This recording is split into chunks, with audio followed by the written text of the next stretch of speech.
gente muda de assunto agora para falar sobre a CPMI do INSS. Porque em entrevista ao programa Oeste com Elas, o relator da comissão, o deputado Alfredo Gaspar, do União de Alagoas, sugeriu a prorrogação dos trabalhos da comissão. O encerramento está previsto para o mês de março, mas Gaspar avalia que as investigações ainda precisam de maior aprofundamento. A comissão apura desvios e irregularidades envolvendo recursos do INSS. Parlamentares já alcançaram as assinaturas necessárias para essa prorrogação.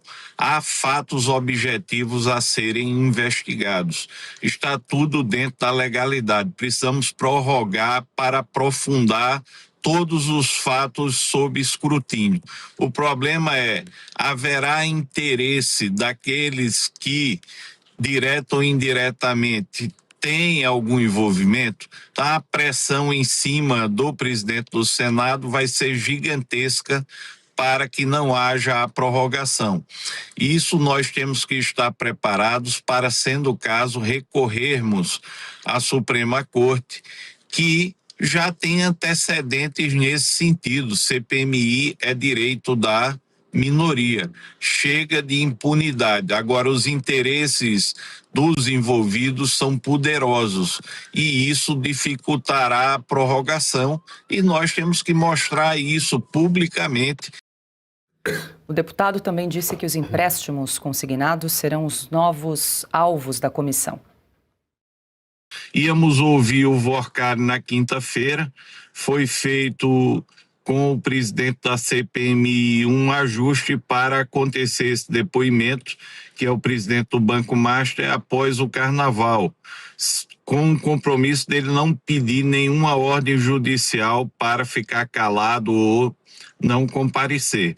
Então nós vamos entrar em uma nova etapa, que são os consignados, que representa aí na ordem aproximadamente dos últimos 5 anos de 400 bilhões de reais.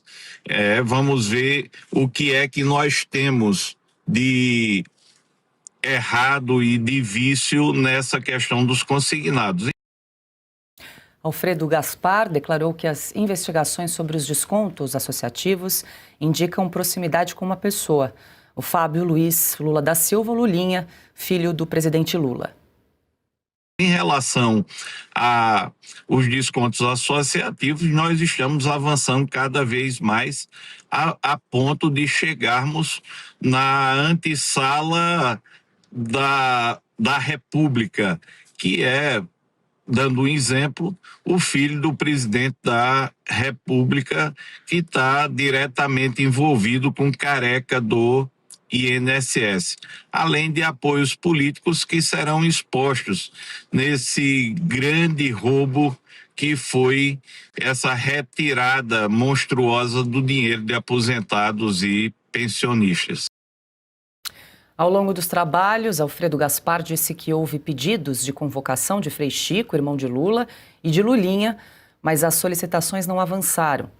O relator acredita que o governo tende a manter a blindagem de aliados.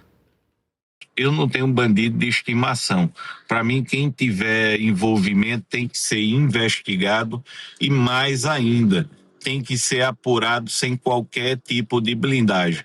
Se você me perguntar se a fala do Lula dizendo que se o filho dele tivesse envolvido também tinha que ser investigado é verdadeira, nós iremos ver isso em breve. Eu acredito que o governo continuará trabalhando para blindar aqueles que são próximos.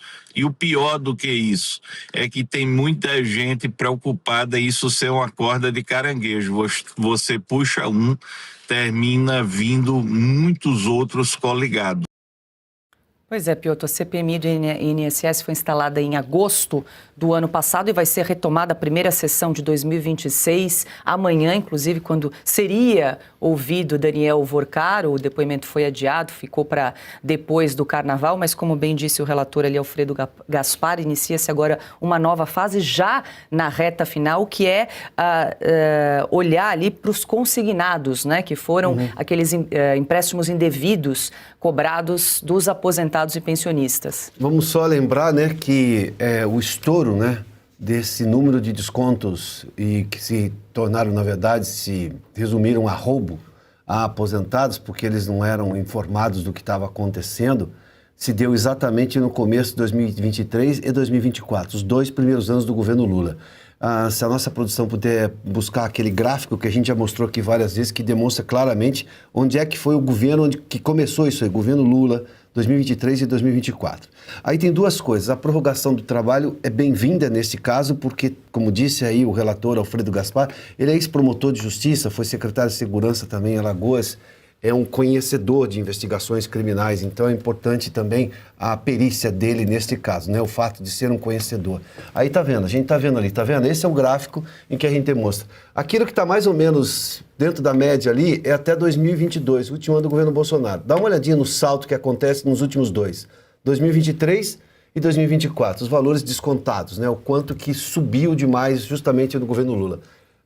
2023 e 2024. Importante só lembrar também que a maior parte, ou quase a totalidade dessas entidades que faziam descontos em aposentados são associações de histórico muito ligado à esquerda, sobretudo à esquerda petista, só para você ter uma ideia. Basta ver quem são os investigados agora. Esse é um lado da CPI, em relação especificamente da CPMI, né, do INSS. A prorrogação dos trabalhos vai permitir que se aprofunde, inclusive na questão dos consignados. Agora, tem um outro lado. Quando a CPMI abre mão, e aí, obviamente, a gente vai só saber lá na frente, de não ouvir o Vorcaro agora, o Daniel Vorcaro do Banco Master, com a promessa de que lá na frente ele não vai recorrer à justiça para ficar calado, enfim, ou para não comparecer, conseguindo ali um habeas corpus. A preocupação, aliás, eu vou lembrar um ponto que o Marcília levantou ontem aqui, é o que ele vai fazer durante esse tempo. Mas, enfim, foi um acordo feito ali com os advogados para que ele compareça à CPI e venha para falar. Mas é um risco que se corre nesse momento, Paulo. Todo mundo pode pedir esse tipo de habeas corpus? Todos os convocados? Sim. Sim. E não há o que fazer? A CPI não pode recorrer, nada? Não, é o STF diretamente com a pessoa.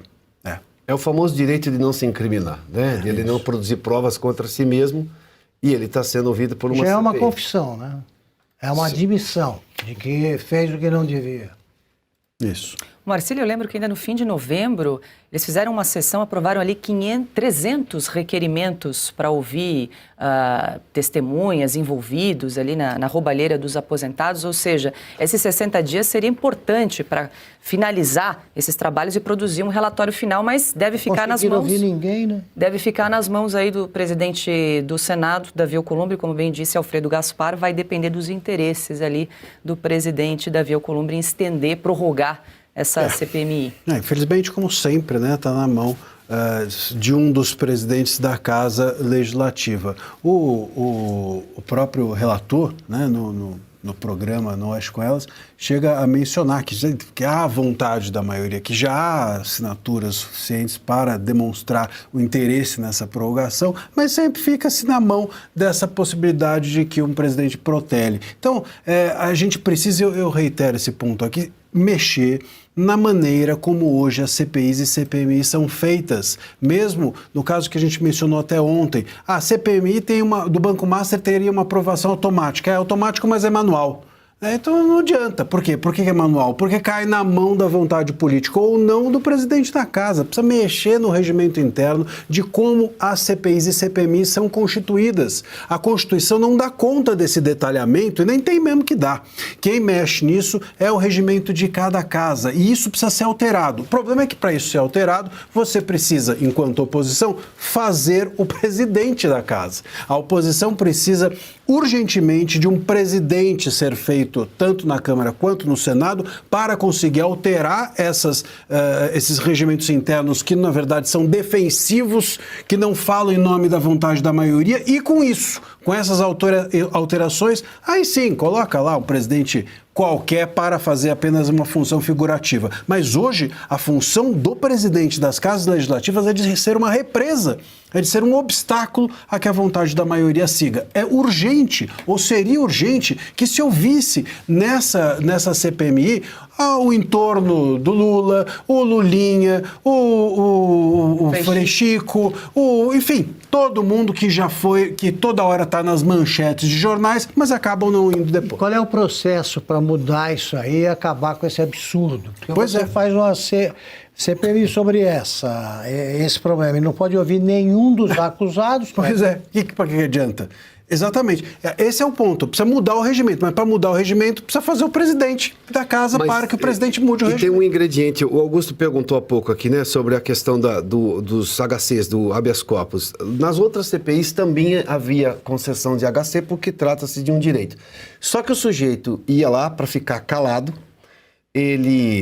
você expunha pelas perguntas o tanto de absurdos que ele estava envolvido, decretava-se, pedia-se a prisão daquele depoente, ele acabava preso e depois ele acabava falando. Porque o Exatamente. Supremo não interferia a ponto de, não vamos decretar a prisão dele. Não, você foi exposto, você teve chance de responder, esclarecer, não esclareceu, porque preferiu ficar calado, tudo bem, é seu direito. Agora, também é direito da CPI, e lá atrás se usava muito isso, de expor todos os abusos, todas as omissões e tudo mais. A partir dali havia um pedido de prisão. Aquela prisão era assentido pelo Supremo, o Supremo não interferia, como hoje. De novo, a gente volta ao mesmo ponto de sempre. O que tem hoje no Brasil de, digamos, anômalo, o extraterrestre no Brasil é o Supremo ativista. Ele está acabando com o Poder Executivo, o Poder Legislativo, inclusive com o trabalho de CPIs, que foram, convenhamos, um marco na história do país, né? Porque a CPI que começou como CPI dos Correios, devassou o mensalão. E era assim também, o Delúbio Soares, que era o tesoureiro do PT na época, um dos primeiros depoentes importantes, ele ficava com aquela cara de quem tinha comido arroz com Lexotan, né?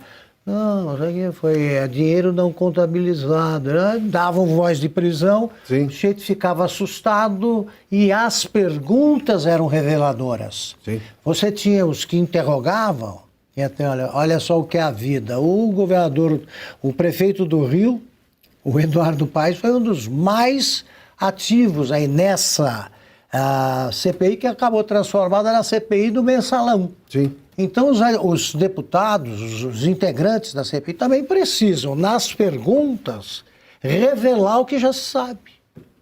Sim, sim. E um ponto, a gente fala do STF, a gente está falando aqui de CPI, mas está falando do STF também, porque o STF, ele colocou como um dos seus tentáculos, alcançou a PGR, Paulo Gonet. Né? Se não, para mim, a maior ilustração de que isso é verdade é que o próprio Gilmar Mendes colocou na mão da PGR do Gonet a possibilidade de pedir impeachment de ministro do STF. Você não coloca isso na mão de quem você não confia cegamente. Foram sócios. Pronto. São sócios. São sócios, além dessa questão pessoal.